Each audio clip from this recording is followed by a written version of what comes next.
15/5/1972 Poes garden, Veda நிலையம், புதுமனை புகுவிழா, கிரக பிரவேசம், புலர்காலை பொழுது, நாதஸ்வர ஓசை. தென்னிந்திய திரையுலகின் பட தயாரிப்பாளர்கள், இயக்குனர்கள், கலைஞர்கள், கதை வசனகர்த்தாக்கள், திரைப்பட பத்திரிகையாளர்கள் என திருவிழா போல பெருந்திரள். சளைக்காமல் சலிக்காமல் ஓடி ஆடி உபசரித்தார் ஜெயலலிதா. மாளிகை முழுவதையும் சுற்றி காட்டினார்.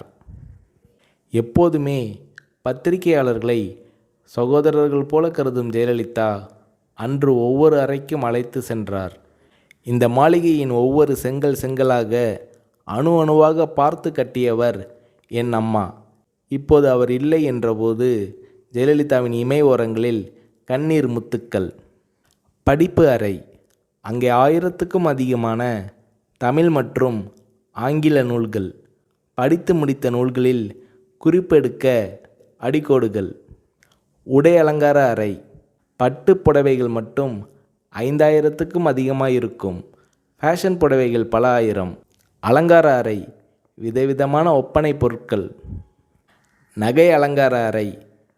ஷெல்ஃபுகளில் பெட்டி பெட்டியாக தங்க வைர நகைகள். பிரத்தியோகமாக ஒரு நகை குடத்தை திறந்து காட்டினார் ஜெயலலிதா. ஒரு பெட்டிக்குள்ளிருந்து சில நகைகளை கையில் எடுத்தார். ஒளி வெள்ளத்தில் மின்னல் கீற்றுகள்.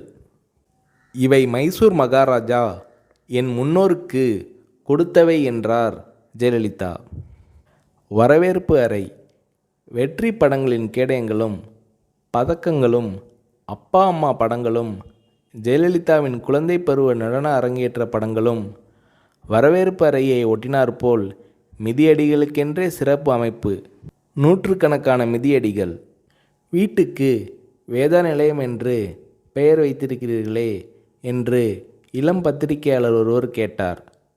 அதற்கு ஜெயலலிதா அவர்கள், அம்மா சந்தியாவுக்கு அவங்க அம்மா அப்பா வைத்த பெயர் வேதா என்றார் ஜெயலலிதா. சந்தியா என்பது சினிமாவில் நடிக்க தொடங்கிய போது சூட்டிக்கொண்ட பெயர் என்றார் ஜெயலலிதா.